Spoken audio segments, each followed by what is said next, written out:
mining terrain of California, which in the middle of the last century inspired the phrase, "There's gold in them there hills." There certainly was, and fortune seekers came from around the world to find it. Today, there's still plenty of that precious yellow metal in the hills, canyons and rivers, and the fortune hunters are right there again.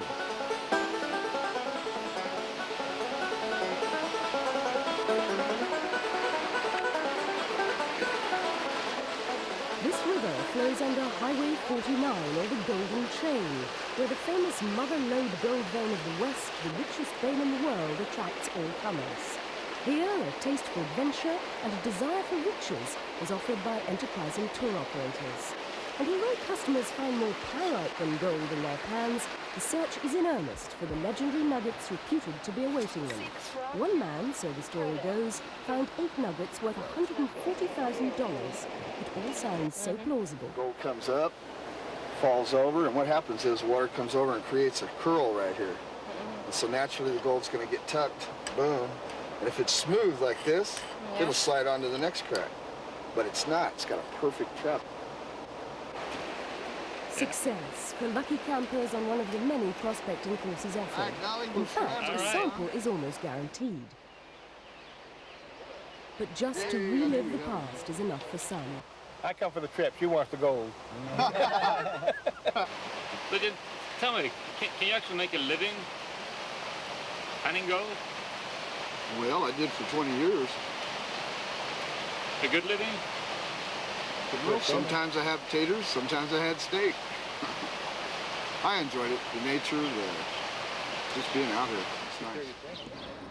Main Street, Jamestown in Tuolumne County is the headquarters for most of the mining operations in the area, both recreational and commercial. And invariably, tourists head for Ralph Schock's Emporium of History and Adventure. Here, the proprietor fires the imagination with stories of legendary finds, and then, for a price, signs you up for a trip to Woods Creek, from where large nuggets sparked the gold rush of 1848. Well, what we do on our trips here, when we take them out here in Jamestown, is that we go out first and we prospect the streams and the rivers. And we locate the gold. And once we locate it, and then we take people out. In other words, we do the prospecting so that when we locate it, they can go out and do the mining. So then we charge them so much to go out. Now, on our trips, we've had people that's found pieces this big here. Most of it is fine gold, but we do find nuggets occasionally. But it's interesting that in 1849, the Bureau of Mines reported that there was less than 2 million ounces of gold found, while in 1990 the production has jumped up to 9.6 million ounces of gold. And there's far fewer people looking for it now than there was in 1849. So that means simply that the technology has been applied to finding gold as it is to a lot of other things.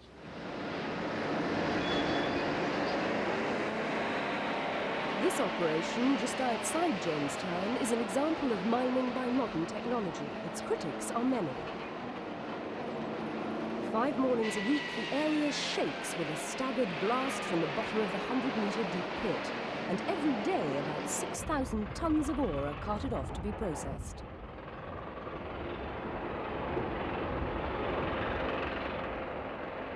Predictably, many people living near these open-cast mines claim that their health suffers from the noise and dust.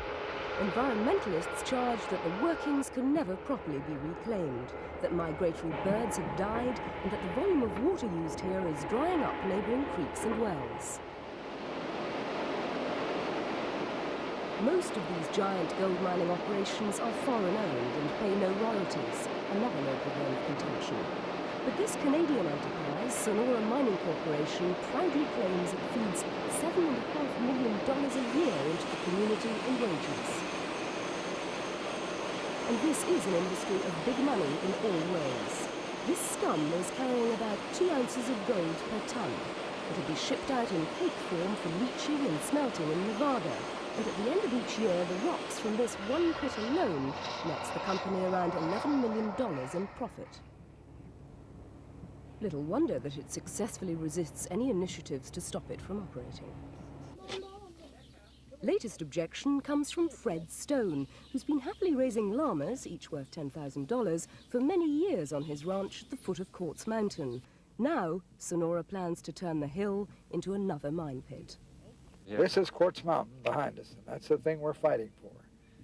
That would be a 400-foot hole in the ground if they're allowed to go ahead with their mine. My children and grandchildren will have nothing that fine and beautiful to look at. What we're doing to this nation is what they're doing in South America. They're getting rid of the rainforest down there. We're getting rid of our beauty and our heritage. In terms of your day-to-day life, what would this mean?